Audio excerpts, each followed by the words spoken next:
What's up, guys? I'm Jack, and this is Daisy.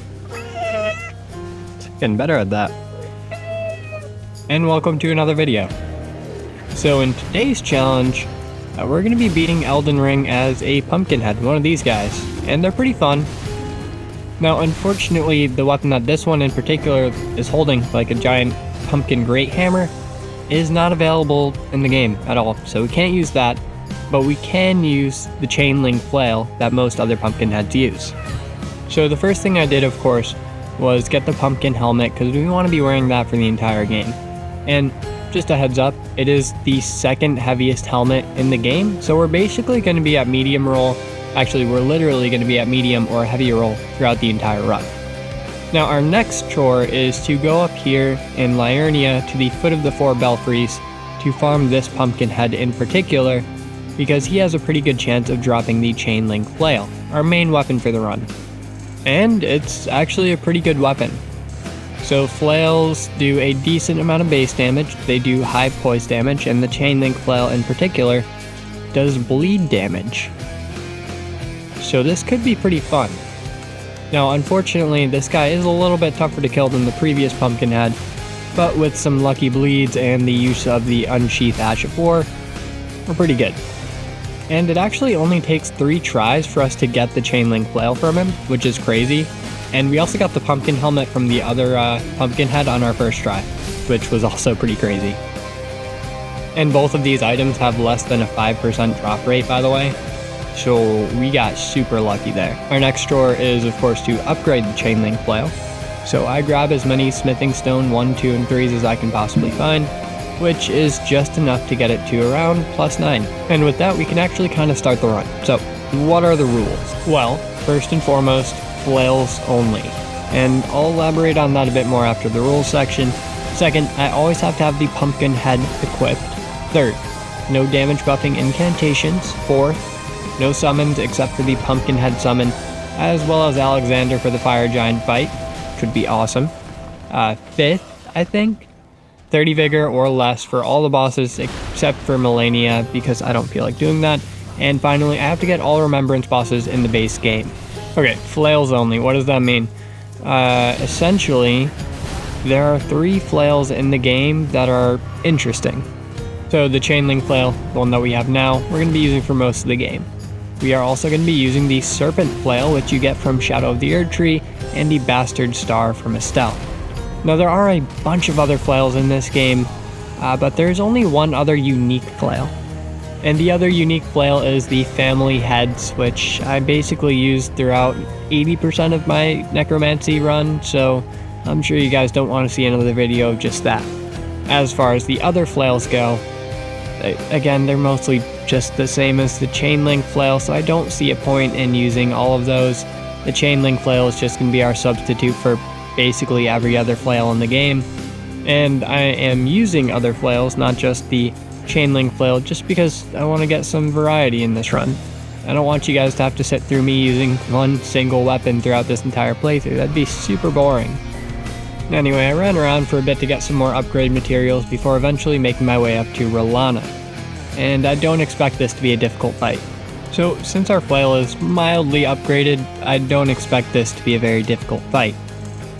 Rolana is not at all resistant to physical damage, especially bleed damage. She kind of suffers from that. And anything that does any poise damage to her just destroys her in phase 2. So this flail is basically her worst nightmare. So we run up and beat a few school children in order to get Rolana to come down. And after that, we should be able to smack Radahn around. I bet we can probably get a 1 phase, but we'll see. I currently have the Spinning Chain Ash of War equipped, which is great for proccing bleed, and it allows us to get some massive damage off on Rykard. And I did this bit in the last Elden Ring video too, where I said Rolana's name as Renala first, and I'm not doing that on purpose. Like, I actually just accidentally get their names wrong, because Rolana, Renala, and then I just go with it. So, yeah, just so you know, I'm not doing this on purpose. Anyway, after hitting a few more children, Renala comes back down, and we're able to finish her off with a spinning chain. And that gets us into phase 2, and the best way to take out phase 2 Renala is to just run up at her and then do a jump heavy attack and just keep smacking her. Just get as much damage off as you can while she does her big laser beam attack, and keep hitting her with those jump heavies because they stagger her, and staggering is great. I imagine if this weapon was fully upgraded and we had good stats, we probably would have taken her down by now. But since our stats suck and this weapon isn't even halfway maxed out, we don't do too much damage to her, which I think is completely fair. I really would like Renala to be a challenge, because she is a cool boss. All her magic. I just don't know if she ever can be challenging again. You know, after all the DLC bosses, which are just mostly ridiculous. I don't know. She was tough my first playthrough, but all the bosses were tough on my first playthrough. And my second. Probably my third too. Also, speaking of wizards and sorcery, I heard a while ago that the next FromSoft game that's like Elden Ring, not, you know, Armored Core, is going to be more focused on like sorcery and magic rather than physical attacks, which I think is going to be pretty sick. We'll see if that actually happens, but man, I would love that. Also, sorry for the wait for this one. I know I did come out with a video last week, but it wasn't Elden Ring, so not many people actually watched it, which is totally fine, by the way. I just do those for fun. Don't ever feel like you have to watch my videos that aren't Elden Ring. I know you guys aren't here for that, so don't feel like you have to. I'm probably only going to make other content once every couple of weeks, so don't worry about that too much. But yeah, I just started a new job, and since like last week was Halloween, ghost tours were super busy, so yeah, I didn't have much free time to finish up recording this challenge run, so I didn't get it out on time. But yeah, it's here this week, and next week I should definitely be able to get another one out, so don't even worry about it. That being said, I have no idea what to do for next week. I'd like to do a Radon run at some point. Oh, maybe shields only, like just using the shield attacks, not even the Ash of War. That might be sick. And maybe I'll do that for next week. Yeah, let's do it. I also want to do like a weapon block, I guess you'd call it. And I'm sure people have done challenges like this before, but I'm thinking like you pick up weapons as you go, and every time you die, you lose whatever weapon you were wielding at the time. So if you die, you can no longer use that weapon for the rest of the run. Or spell. And I call it weapon lock because that it's kind of like a Pokemon hardcore Nuzlocke. Again, that's probably a thing. Let me know if you guys would even want to see that. Honestly, I think it would be a very interesting and fun challenge, but you know, if nobody's interested, I'm not gonna waste my time on it. Anyway, after Renala, we head on over back to Stormvale Castle, and we gotta take on Godfrey the Grafted. Godfrey is notoriously weak to spinning chain, so yeah, we won't really have a problem here. In case you somehow didn't know, in Phase 2, you can just run right up to him, kind of like you can with Renala, and just start whacking him, but he doesn't get stunned and back up. Now, you can hit him for a good 5 seconds, and since spinning chain procs so many times, you have a high chance of getting a lot of bleed off on him, which leads to a very quick death in Phase 2. Especially if you add blood grease to your weapon, which I don't do here, but just thought I'd mention it. So, most of the base game bosses are pretty easy nowadays, but I do think there are some that we're going to have some trouble with. Not all of them are going to go as easily as Godric or as Renala. Rykard, for example, sucks to fight without the Serpent Hunter Spear. And I was genuinely worried and dreading that for the entire run. I also figured Malenia would give us some problems, as well as Morgott, just because I suck at fighting him, and probably Radigan and Elden Beast. Everything else I wasn't really too worried about fighting, but yeah. Godric's down, super easy fight. Again, once you hit Phase 2, it's a piece of cake. So, 2 bosses down, 12 to go, and we're only at 3 deaths, which is pretty fun. I figured this would be a good point to grab the Pumpkinhead Spirit Summon. And yeah, I'm using a Spirit Summon just because we don't get to do that often, and why not? I mean, who uses the Pumpkinhead Spirit Summon? You guys ever use that? I must find my brother. So we come here to Caelid, to these catacombs. I forgot what they're called, to be completely honest. And we have to make our way to the boss here. And the boss sucked. It's 2 Erdtree Burial Watchdogs, and they are so freaking annoying, and they got the better of me many times. I mean, I was definitely super underleveled for this part, but that's not my fault. After a couple of attempts, I was able to get the hang of it a little bit, and I was able to take out one of the Erdtree Burial Watchdogs pretty consistently, which usually left me without healing, but that's okay. I did eventually manage to get a fight where I took out both of them, and finally got the Pumpkinhead summoned, but this was tough. This was a lot harder than Renala or Godfrey. Now with my spirit brother in hand, we are making our way up to Altus Plateau to continue our journey. I really just want to grab a Site of Grace up there so we can fight Radahn eventually. So we make our way all the way to Altus, and I want to grab a talisman first. This is the Ritual Sword Talisman, gives you a massive 20% damage buff to everything whenever you're at full health. And since our vigor is capped, we are going to be at full health for most of the run. Also, the boss that you have to beat to get it is a super pushover, so yeah, really easy stuff for an amazing talisman. That and the Ritual Shield Talisman are some of my favorites in the game.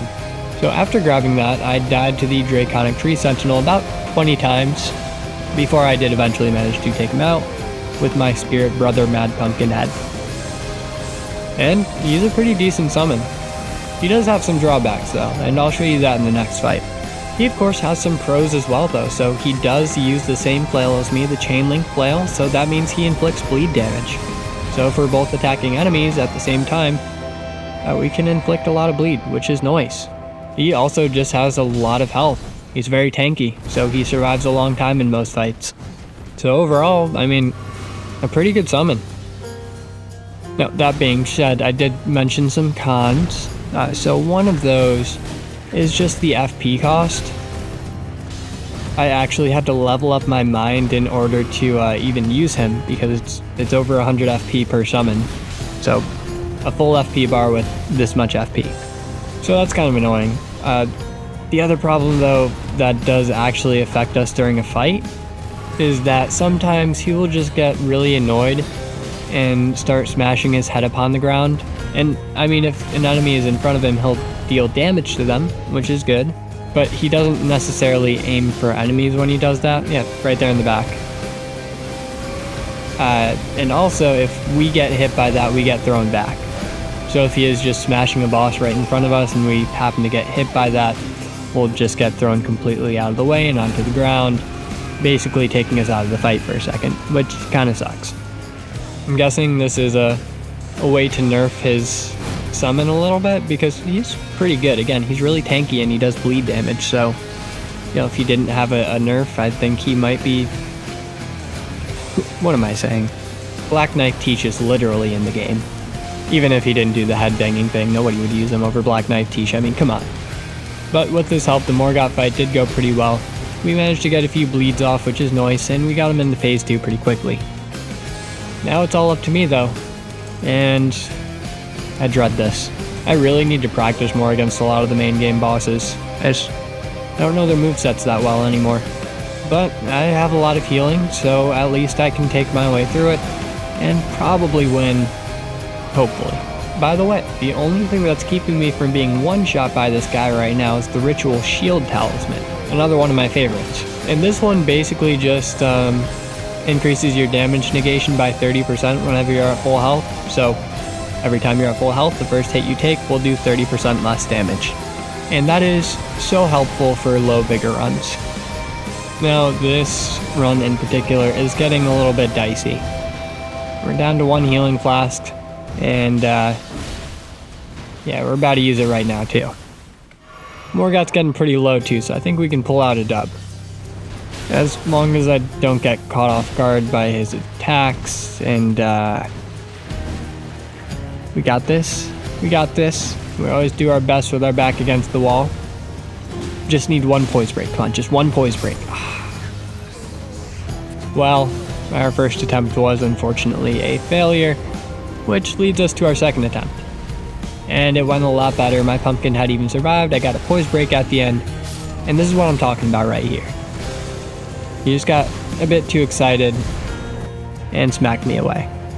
So after that, I wanted to get a new Ash of War for my chain link flail, and don't worry, we will be changing up our weapon here pretty soon. But this is a really good Ash of War. It's called Lion's Claw, and you get it over at Fort Gale. You just have to take out that big divine lion thingy down there, which, if you're a decent level, isn't really a huge problem. And Lion's Claw just does a buttload of poise damage, which is nice, and also just some great regular damage. It's a really good Ash of War. So there's that. There's also Wild Strikes, which is really good, and Spinning Chain, of course, is good on its own. But I'm sure there are other really good flail Ashes of War. Those are just the best ones I could think of during this run. So after defeating this not dancing divine beast lion, we make our way up towards the mountaintops of the giants, just because I want to get some graces up there. And I really just book it up there, grab all the graces up to the fire giant, grab some bell bearings so I can upgrade my weapons, as well as some golden seeds and sacred tears and whatnot, basically everything that's necessary for the game, and glovewort pickers bell bearings just so I could upgrade my spirit. After that though, we end up... Wait a second. Where's the Radon fight? Okay, yeah, I guess I just completely forgot to put the Radon footage in, so rewind about 2.5 hours, and we're fighting Radon. I don't even know how that happened, honestly. Anyway, our first try, we got him down to about a sliver of health before he took us down, and our second try was in fact the winning attempt. So, I couldn't summon my pumpkin-headed friend for this fight either, unfortunately, but that's okay. We dodged and weaved, and I was going for a no-hit run against Radon right here, just because I'm usually pretty good at this fight, and I can usually do a no-hit, but I didn't get it, which is fine. At this point though, we are just fishing for a poise break, and we just do a bunch of jump heavy attacks, and we should be getting that poise break here pretty soon. A bleed would be nice as well, and I know we're building up to one, so I'm hoping that with this poise break right here, we can use Spinning Chain, and yeah, there it is. And that takes us into phase 2. Spinning Chain really is a good Ash of War. If only they had whip-specific Ashes of War. If only. So now that phase 2 came around, we basically just gotta run out of there and not get nuked by his big nuke. But since we have Torrent, it is super easy, barely an inconvenience. And afterward, we're able to get a bunch of heavy jump attacks off, hopefully getting us close to another poise break or bleed proc. Or both. Both would be nice. Now the only thing we gotta worry about in phase 2 is when he chucks his big rocks at us. Everything else we can tank through, but if we get hit by those rocks, we will get one shot. Thankfully, he telegraphs it pretty well, but unfortunately, I suck at dodging it. So hopefully we'll be okay when he does that. And I'm genuinely surprised we haven't gotten a poise break off. I feel like we've hit him with a bunch of attacks, but whatever. Anyway, here the rocks come, and thankfully, we managed to dodge out of the way just in time. And there it is. Okay, this fight's over.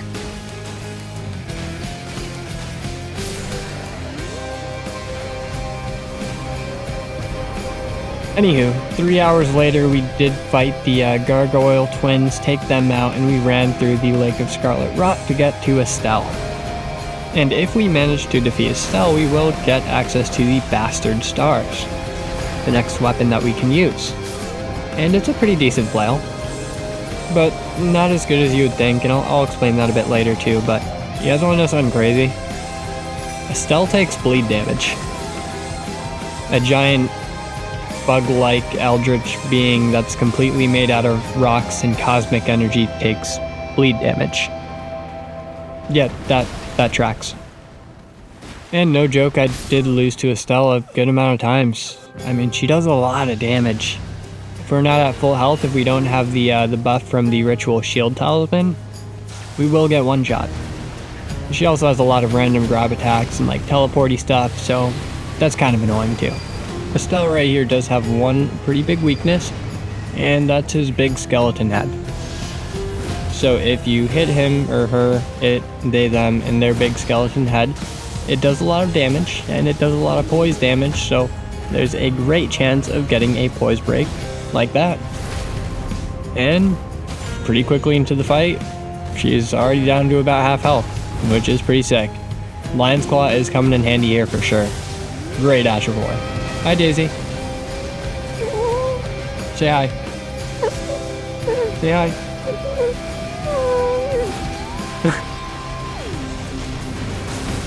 Okay, I guess for once she doesn't want to speak. Right, Daisy? No. Yeah, she says no. Sorry. Freaking sleepyhead right here. This one. Anyway, Estelle's almost done. We still have most of our healing. Our pumpkin head is still almost at full health. This is it right here.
Nice. Stealth dealt with, and we can get the bastard stars, so we can have a new weapon here. That's pretty good.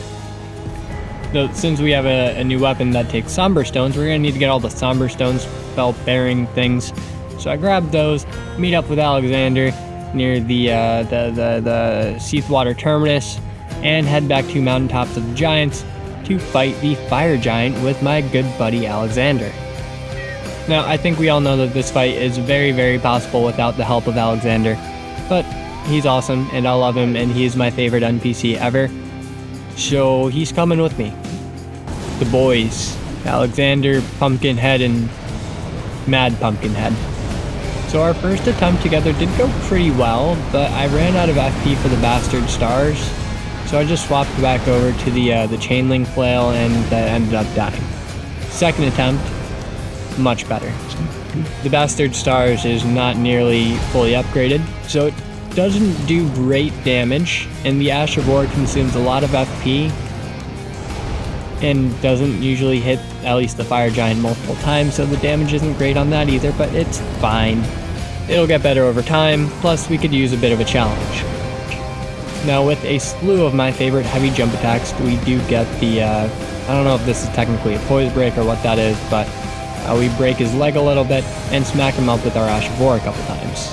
And again, the hitbox on it is huge, but unfortunately it does not hit multiple times too often, so the damage isn't as good as I would want it to be. If it did hit with every single one of those explosions, it would be one of the best Ashes of War in the game probably. But it doesn't. So it's honestly pretty mediocre in my opinion.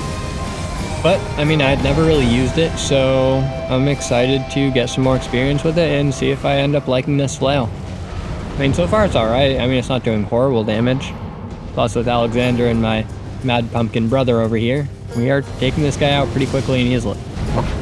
So the Fire Giant is pretty slow, and he telegraphs his moves very, very frequently, and it's really easy to read these telegraphed moves, so, there's honestly not much to say about him. He's a boss, that's for sure. He's a big one. He's got a lot of health. I don't have enough FP to use the Ash of War enough to take him out with just that, which kind of sucks. So we have to use this weapon as a normal flail as well as a special flail. But that's fine.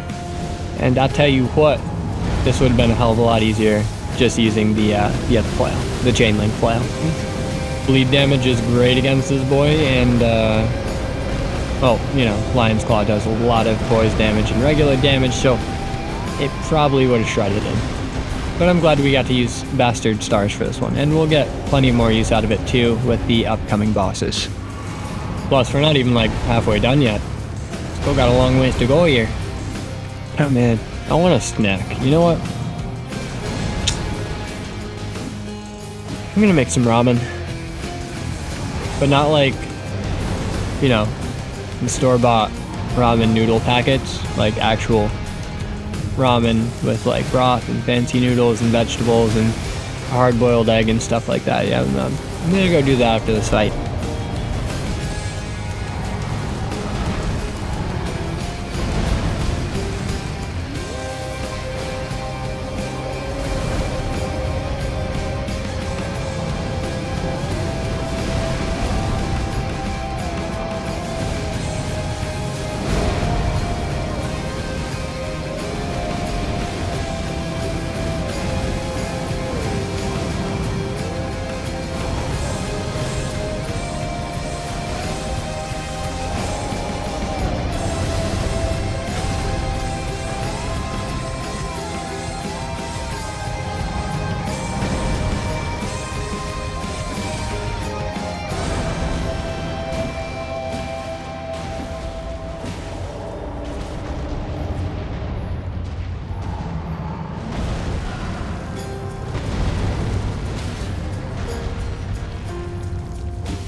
And with the fire giant defeated, it is finally snack time. So let's make some ramen. Let's get our ingredients. So I got some miso ginger broth from Trader Joe's. I got some noodles as well because I don't know how to make ramen noodles on my own. Bok choy, cabbage, an egg, ginger, a Japanese sweet potato, a carrot, and an onion. I would have used green onions, but Trader Joe did not have any green onions at the time. And that's what a Japanese sweet potato looks like on the inside, by the way, if anybody was curious. They're really good. So we start by dicing the Japanese sweet potato into small cubes, and that's why it's called dicing, by the way, because they look like little dice. Or I guess die, that's the plural. Anyway, I sliced up the carrot into thin strips as well. I don't know why I did that, I just thought it would be pretty interesting. Then I cut those strips in half as well to make it a little bit thinner and smaller, and it was pretty fun. I had a good time. After that, we're going to go ahead and chop up our ginger into small pieces, as small as we can get them really, and then toss that all into a pan with our bok choy that we just cut up a little bit. And I keep the leaves intact, but I just cut off the stems. I add the stems in because the stems are good. And I slice our onion up and grab a handful of cabbage to add to our pan. Now I'm going to go ahead and cook this up for a bit with some olive oil and salt, just so everything gets nice and, well, a little bit cooked. I want some char on it just because I think that adds a lot to vegetables. Gotta get that Maillard reaction, am I right? I don't know if I'm using that right, but yeah. After about 10 minutes of cooking, the veggies are ready, so I add them into the broth, as well as the noodles. And I just let all that cook for a little bit.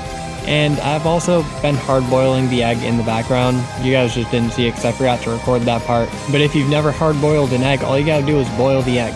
It's super easy. Wow, this is a quick one. After a couple of minutes of simmering, it was ready, so I just topped it with some paprika and salt, and it's good to go.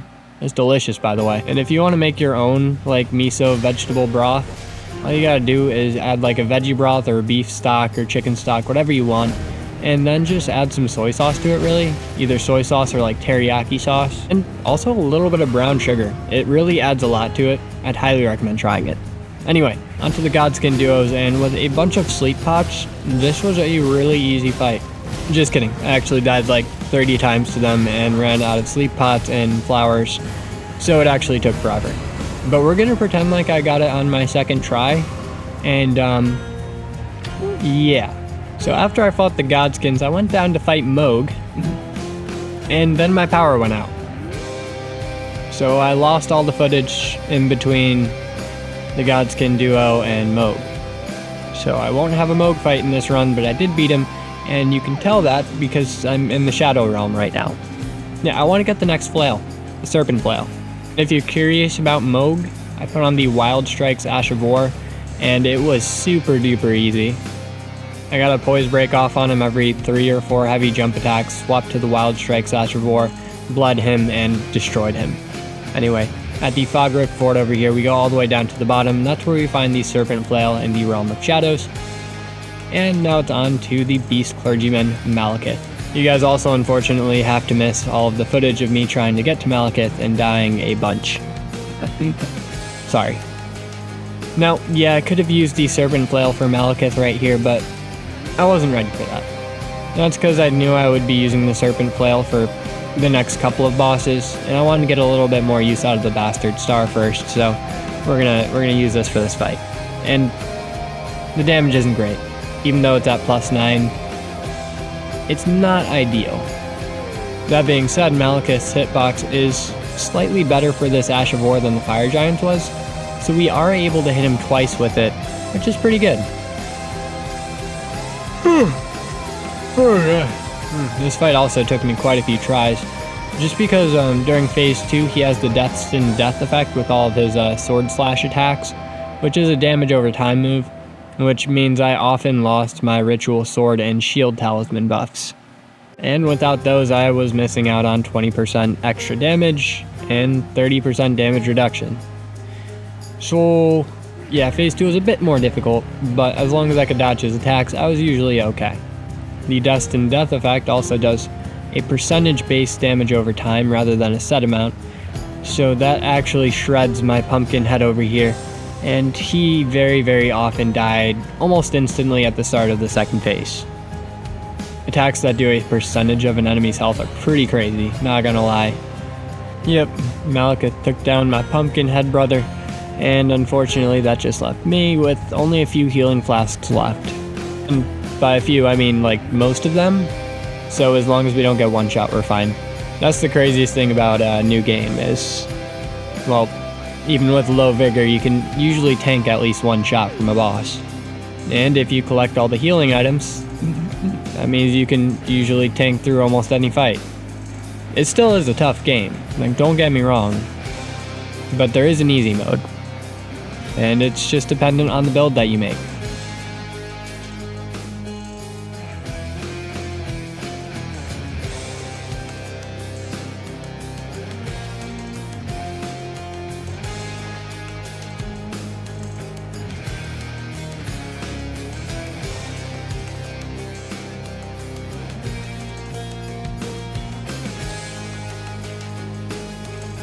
We're making some pretty good progress here. Not gonna lie, I did lose to Gideon a few times too, but I did eventually take him out. Godfrey gave me way more trouble than I thought though.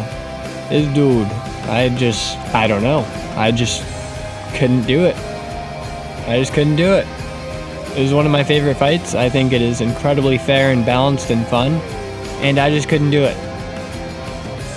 So I left. I went off to fight every other Remembrance boss that I could find, starting with the Regal Ancestor Spirit. So we came down here, touched this skeleton thingy, and it was time to fight this dude, who is super weak to fire damage, which should be good for our new Serpent Flail. So the Ash of War is awesome on this.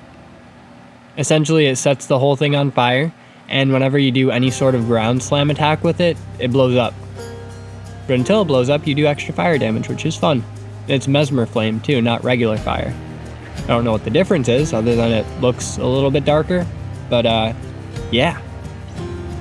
And the Regal Ancestor Spirit is notoriously probably the easiest Remembrance boss in the game.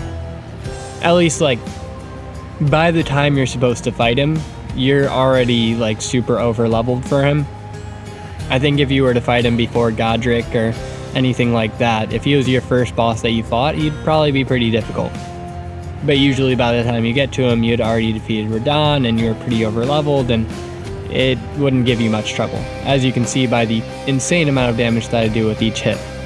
But, I mean, even with our crazy damage, I still can't tank that many hits before going down. So as long as I play this safe, we should be okay. And As long as I don't keep missing all of my attacks, we should be okay.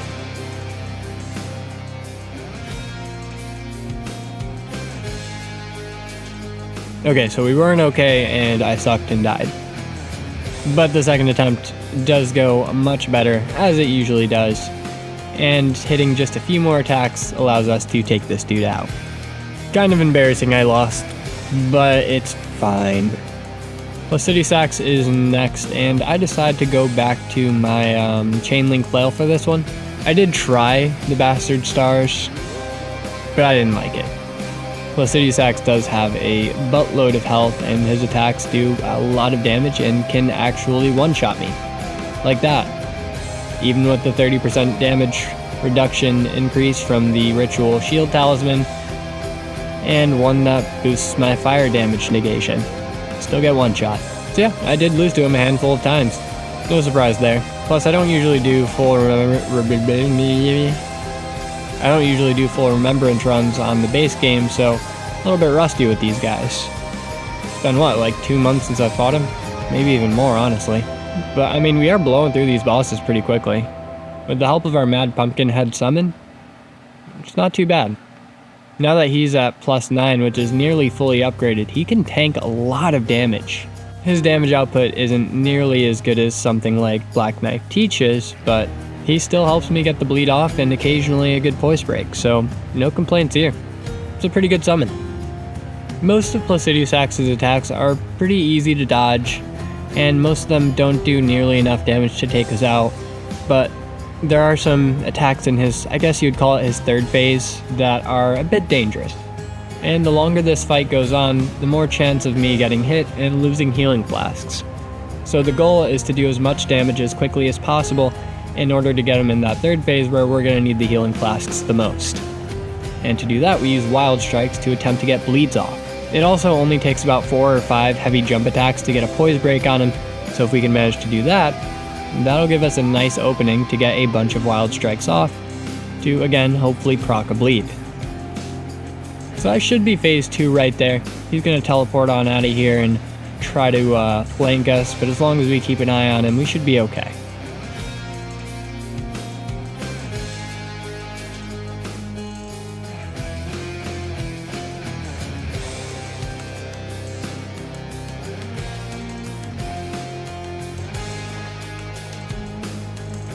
Now, most of his teleporty attacks can be dodged pretty easily just by running straight at him.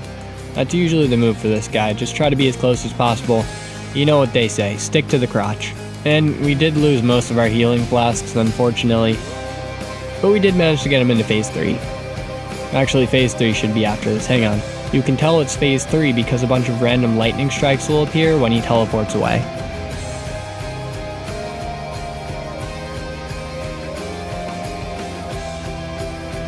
Yeah, right here, this is it. So we gotta keep an eye on him for again in the sky because he will pop out of nowhere and murk us.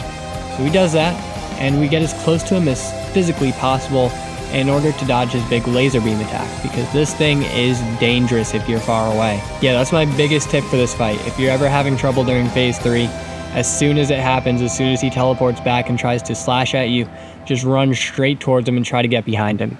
You can usually tank a hit from his fire breath before he turns it into the big laser, which will probably one-shot you. Ooh, I just got an idea for a different run. Maybe that'll have to wait though. I'm thinking the Dragon Priestess only run. That'd be sick. But only took us about 35 minutes and 5 attempts, so pretty quick. And now we gotta do part of Ronnie's questline right here.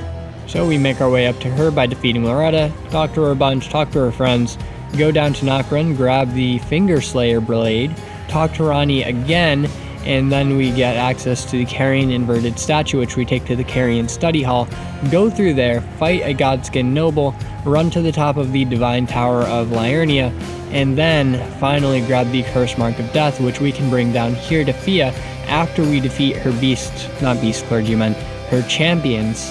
And then when she holds us and we give her the Curse Mark of Death, then she will talk to us a bit, and then we have to rest at a site of grace, and then we got to talk to her again, and then she's gonna hold us, and then we gotta rest at a site of grace, and then we gotta talk to her again, but she's dead this time, and that's when we can fight the next Remembrance boss. Also, one of the champions had the pumpkin head on, which I thought was pretty crazy. I mean, what are the chances of that? There are so many helmets in this game. Gosh darn copycats, am I right? Okay, and with a deceased Fia and Miyazaki's foot fetish on full view, we are allowed to fight the Glitch Dragon Fortisax. Pretty cool boss. I like the red lightning. Red's my favorite color, and lightning's pretty cool, so that's exciting. I decided to use the Bastard Stars for this fight just because I feel like it's probably going to be the last time we're going to use it in this run. After all, we only have a couple bosses left. We have Rykard, we have Godfrey. Wait a second. I totally said Godfrey the Grafted at the beginning of this video, didn't I? That's embarrassing. Anyway, after that we have Rykard, Godfrey, Elden Beast, and Malenia. In that order. So with Rykard, we're definitely going to use the Chain Link Flail for the bleed damage. With Godfrey, we're probably going to stick with the Serpent Flail, as well as for Elden Beast, because that would probably be pretty good. And then for Malenia, of course, we are going to go back to the Chain Link Flail to give us the best chance of winning. And I am so excited for the Malenia fight. I haven't fought her in a minute, and she's my favorite boss fight in the game. Maybe tied with DLC Radahn. No, I like her more than DLC Radahn, just slightly. The only problem with her, the reason I don't fight her as much, is because it takes so freaking long to get to her. Ugh, such a chore. Anyway, we died to Fortisax, and then the next attempt we got a pretty good run, and we managed to destroy him without too many problems. He's not a very difficult boss, he doesn't have a lot of health, and I didn't even bother summoning the Mad Pumpkinhead brother to this fight, just because, why not? We've been using him a lot, he deserves a break. And I deserve a break, too. Not really, I haven't been doing too much work today. I really need to get this done. Okay, it's time. Rykard, let's knock this out. We head to the Volcano Manor, grab the Site of Grace, run through the drawing room to the prison town, fight the Godskin Noble here, and we take him out without too many issues. I'm using the Chain Link Flail for this to get the bleed damage, and I summoned my good Pumpkinhead brother, so we take him out very, very easily. After that, we continue to make our way through the Volcano Manor in order to get the audience pathway that leads to Rykard, and the thing I've been dreading this entire run. So the good news is, basically all of our gear is fully upgraded, and we're at a decently high level now, so I think we have a chance. I have my pumpkin-headed brother with me, who can tank a lot of damage, and he can do some bleed damage as well, so he should be a great boon in helping us win. But Rykard is tough. He is a gimmick boss, meant to be defeated by the Serpent Hunter Great Spear, and when you don't use that to beat him, well, you have some trouble. He is surrounded by lava, which will constantly stagger us, as well as do a ton of damage, which wastes so many healing flasks. He has a ridiculous amount of health in Phase 1 and in Phase 2, and his hitbox sucks. Yeah, like half the times I was trying to attack him from the ground, it just wouldn't even register. And then even when we got to Phase 2, we were normally super weak, and we didn't have much health left, and our only chance was to die, really. And of course I had the Flame Drake Talisman +2, which gave me like plus 17% fire damage resist, which we're taking fire damage at all times, so that helped out a bunch. But I mean, even with that, there's not much you can do when you're constantly being staggered and constantly taking damage. Anyway, this is what a pretty decent Phase 1 looks like for us, and I sped it up just because it's very tedious and boring, and I'm just standing behind him, smacking him with my flail as much as I can.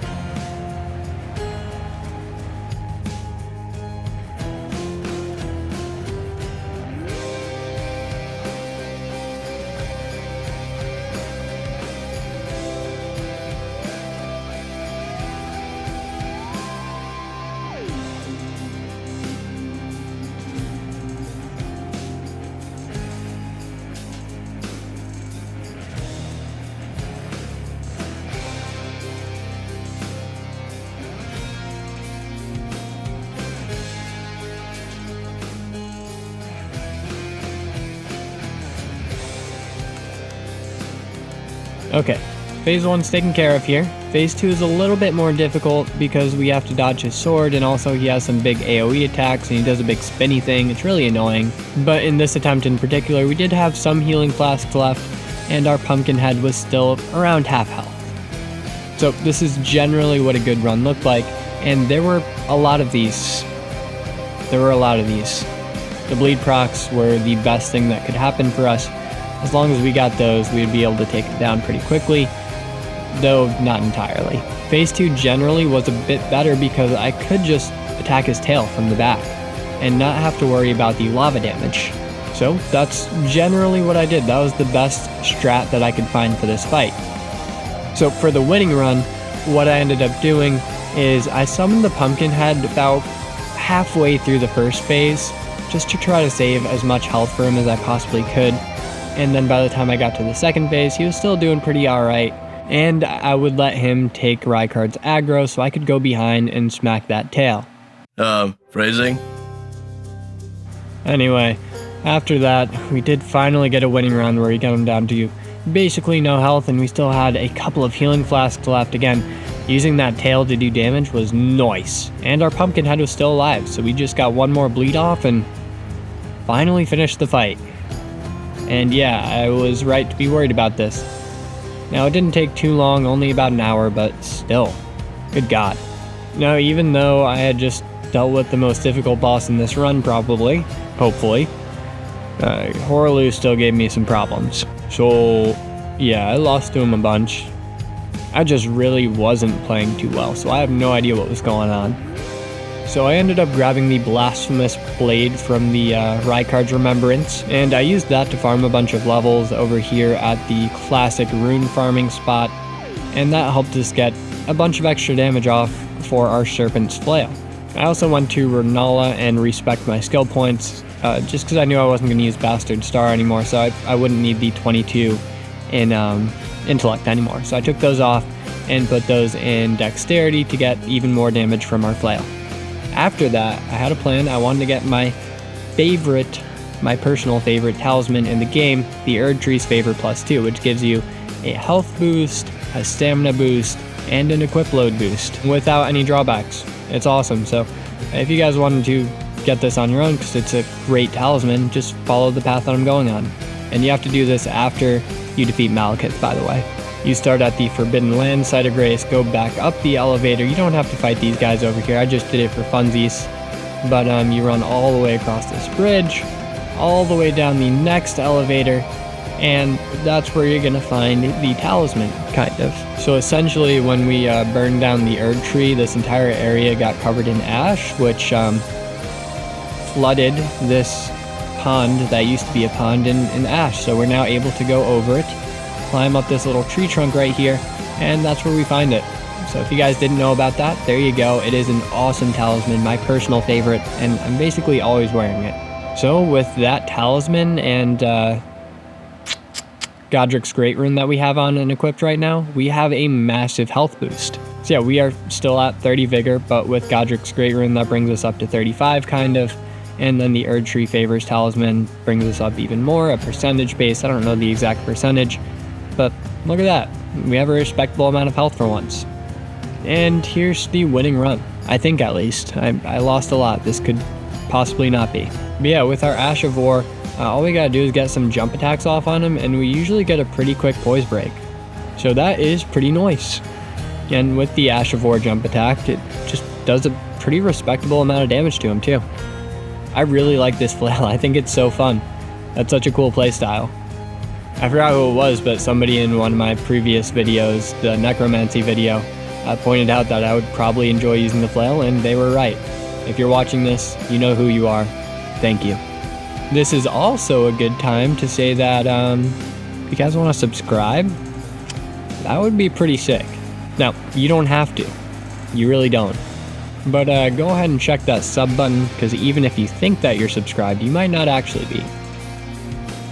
I stole that bit from a different YouTuber, by the way. Studies show that 95% of people who think they're subscribed to a channel aren't actually subscribed to a channel. And if you're wondering where that study came from and you want the link, I just made it up. There's no link. Anyway, You really don't have to. I just appreciate you guys coming here to watch. Seriously, it means the world, and I'm not just saying that. It really does. Y'all are amazing. I am, however, hoping to turn this into at least a part-time job. I make a little bit of money off of YouTube so far, but not nearly enough so that this is sustainable. But I do want to be able to bring you guys videos consistently every week rather than, you know, once every 2 weeks or sometimes once every week and then once every 2 weeks, you know. I currently work 2 jobs and I'm studying to be a yoga instructor actually. And I do this, so safe to say time is not on my side for these videos. Hence why sometimes I don't get one off every week. Anywho, all that dealt with, we are talking about Horaloo now. So I did eventually learn why I was losing so much, especially in phase 2, and that's because I wasn't running. Yeah, I would try to fight him up front and dodge and try to attack on his openings, but the second I changed up my strategy to run and then hit him when he's weak, that's when I actually won the fight. And it's kind of funny that that's like the strat for this, at least for me. And I say it's funny because if this bloody man beast was chasing me around, yeah, I would run. If he wanted to fight me, I would be sprinting away the entire time. So yeah, this is lore accurate Jack versus Horaloo.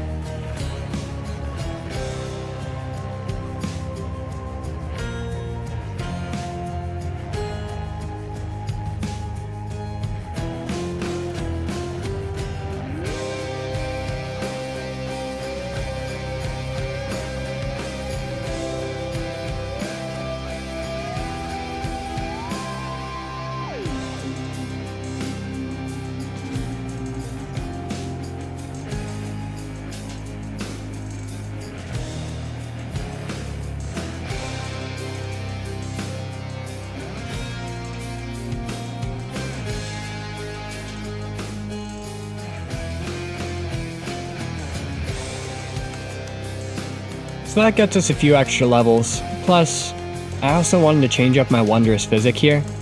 So I also lost this footage, but I did fight the, I don't even know what they're called. The big fiery cauldron bosses in Shadow of the Erdtree, the one that drops the deflecting hard tier. And yeah, I love using that for this fight. So I think it is so much fun to use it against Ratigan. His attacks are perfectly parryable.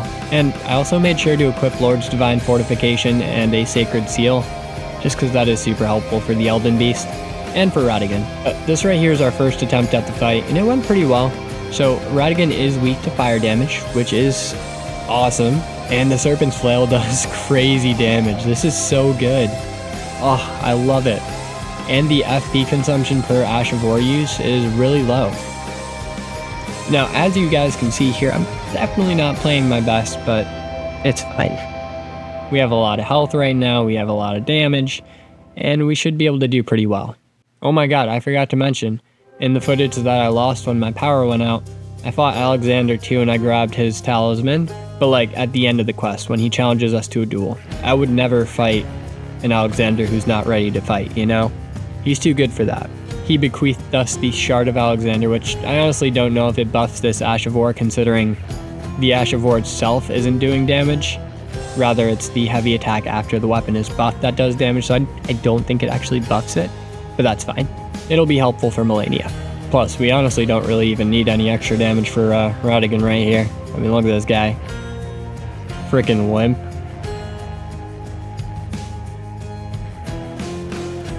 Ratigan's been defeated. We still have a lot of health and a lot of healing, and our Mad Pumpkinhead brother still has a decent amount of HP as well. So we go in there with our weapon buffed, and it does okay damage to the Elden Beast. He resists basically every type of elemental damage, so the Chainlink Flail would definitely do a lot more damage to him, but that's fine. I just wish we had access to that freaking pumpkin great hammer thing that the other Pumpkinheads were using. That thing looks fun. So for this fight, I definitely feel like I got more in the zone here, you know? I was dodging and weaving and heavy attacking, and Mad Pumpkinhead brother was coming in. We got a poise break, we got a riposte. This was going pretty good. I love me an Elden Beast fight. And it's weird how the difficulty can change based on whatever weapon or build you're using. It's crazy. I remember one of my previous runs, it took me like 50 attempts to defeat Ratigan, and then the Elden Beast was super easy. Whereas this one, Ratigan was the easy one, and the Elden Beast was significantly more difficult and tanky. It's weird. The game really forces you to try out different weapons and builds if you want to optimize your strategy against any boss. And that's what I appreciate about this game. There's so many options. It's a beautiful game. It really is. Well, enough of my incessant jabbering. You guys enjoyed the rest of this Elden Beast fight, and we will convene when we fight Malenia.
Yeah, first try, baby.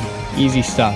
After that, we gotta take out Commander Nile here, and we also grabbed the other half of the Haligtree Medallion. So we made our way to the Consecrated Snowfield, and in the Consecrated Snowfield, we gotta make our way through this blizzard to get to Ordina, Liturgical Town, or whatever it's called. Light these candles? Braziers? No, they're candles here. And then once those candles are lit, we can make our way to the secret Haligtree. And that's where we'll find Malenia, though our quest isn't nearly over because it takes a bit to get to Malenia from Nicola's Haligtree, and on the way we gotta fight Loretta, who is super easy. Oh, also I went to Renala and gave myself a bunch of vigor because Malenia. And we can also grab the Dragon Crest Great Shield Talisman, another one of the best talismans in the game, if you just follow the path I'm going right here. And that grants you increased physical damage negation by the utmost, which is great. I think it's like 20% or something. And it's great against Malenia because she basically only does physical damage. Now, attempt 1 went pretty well until I got grabbed by her, and I just quit out. F that. Attempt 2 went pretty well too until I ran out of healing and was left with a sliver of health, so I just used my Memory of Grace to get out of there.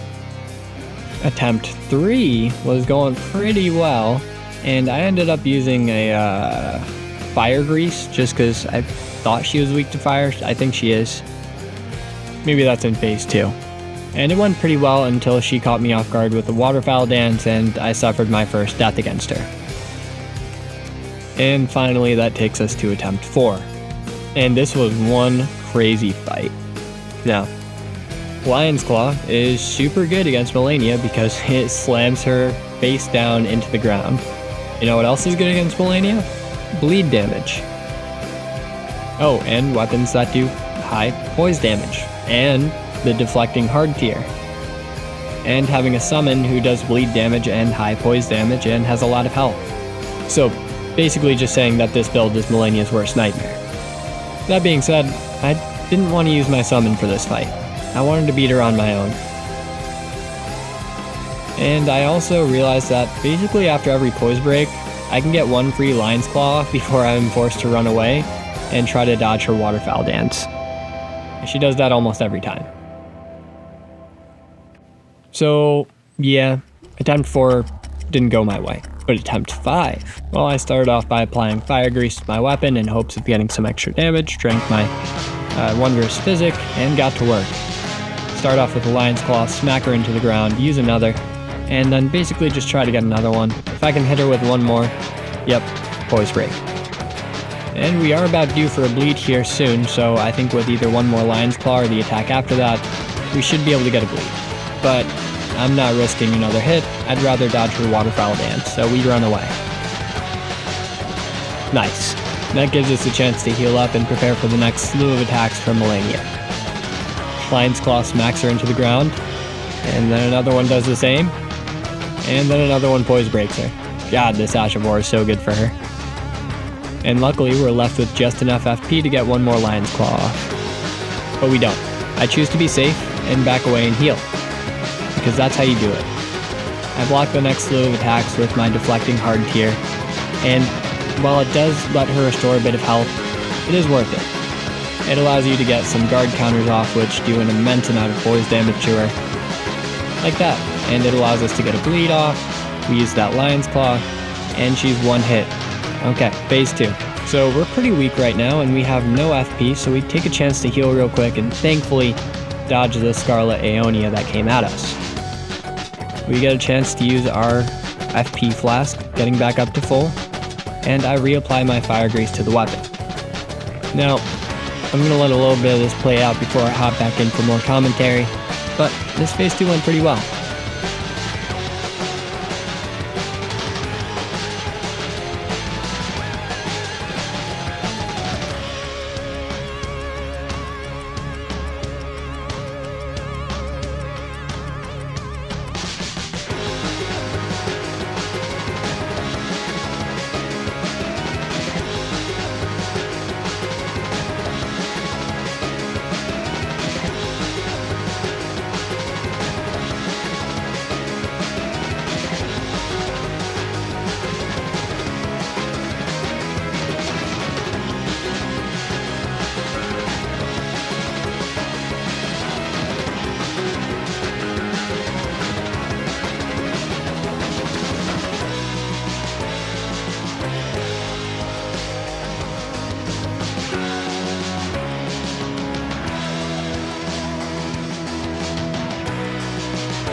So it was around here that I ran out of healing flasks, and that wasn't good because I don't have much health, but I also had a pretty good feeling about this fight. I think we can do this.